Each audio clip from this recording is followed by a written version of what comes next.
বিএনপির মহাসচিব মির্জা ফখরুল ইসলাম আলমগীর বলেছেন, বিভেদমুক্ত সমাজ গড়তে মানুষের মধ্যে সম্প্রীতি ও ভালোবাসা সৃষ্টি করতে হবে।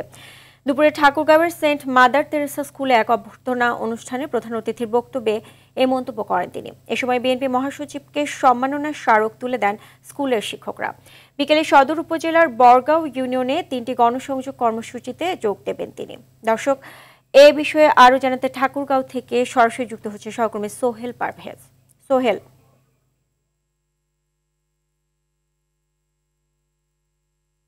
দর্শক, মির্জা ফখরুল কথা বলছেন, আমরা সরাসরি চলে যাচ্ছি সেখানে। গতবার আপনাদের সঙ্গে কথা বলছি, দেখা করছি। গতবার এখানকার লক্ষ্মীরাটের চায়ের দোকানে চা খেয়েছি। আমাদের হেডমাস্টার লক্ষ্মীরাট হাই স্কুল অফিসেও চা খেয়েছি। আর পাশেই আপনাদের আলাদি কেশুর বাড়ি, না কেশুর বাড়িতে আমি বহুবার গেছি। আপনাদের তাঁতের কি ছিল না? তাঁত করতো সবাই, হ্যাঁ, তাঁতের ব্যবসা ছিল। আমি এখানে অনেক যারা তরুণ আছে, যুবক আছে, অনেকে তো এইসব ইতিহাস জানে। কারণ ভাইয়া প্লিজ একটু বসেন না, আপনার শোনেন, কথা শোনেন। ওরা ওদের কাজ করছে, আমরা আমাদের কাজ করি, প্লিজ।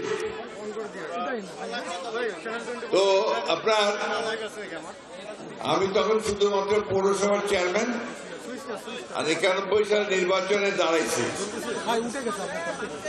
ওই সময় আপনার তাঁতগুলোর আপনারা এখানে যারা তাঁত চালাতেন, তাদের মানে ব্যবসাটা করতেন, তারা অনেক ঋণ নিয়েছিলেন, অনেক সুদ দিয়ে ঋণ নিয়েছিলেন, মনে আছে আপনাদের? সেই ঋণগুলো কঠিন অবস্থা ছিল। আমি এখানে আরেকটা এনজিওকে দিয়ে আসছিলাম, জামানের ইএসডিওকে। ও তাদের মাধ্যমে ঋণ নিয়ে আমরা এই তাঁতগুলোকে চালু রাখার চেষ্টা করেছিলাম। অনেক ইতিহাস। এখানে আমাদের এক ভাই ছিলেন, একটা প্রাইমারি স্কুল লক্ষ্মীরাটের কাছে, কোথায় মনে নাই। ওই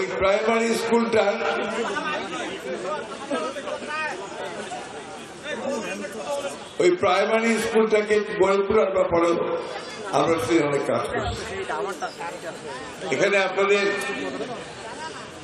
এই লক্ষ্মীরাট স্কুলের উন্নয়ন এবং অনেক আরো আশেপাশের প্রতিষ্ঠানগুলোর উন্নয়নের ব্যাপারে আমরা আমাদের যথাসাধ্য কাজ করার চেষ্টা করছি। আমার খুব মনে পড়তেছে আজকে রহমান ভাইয়ের কথা। আমাদের চেয়ারম্যান রহমান ভাই অত্যন্ত ভালো মানুষ ছিলেন, ওনার কথা মনে পড়ছে। আমাদের পাশেই আমাদের দরবেশ সাহেবের খানকা, তাই না? ওনার কথা মনে পড়ছে, অনেকবার পড়ে গেছে। ফজির চেয়ারম্যান সাহেবের কথা ভীষণ মনে পড়ে। উনি করতেন আওয়ামী লীগ, কঠিন আওয়ামী লীগ। আমি ওনার বাড়িতে গিয়ে কথা বলে ওনাকে আওয়ামী লীগ থেকে বিএনপিতে নিয়ে এসেছিলাম। দর্শক দেখছিলেন মির্জা ফখরুলের বক্তব্যের অংশবিশেষ।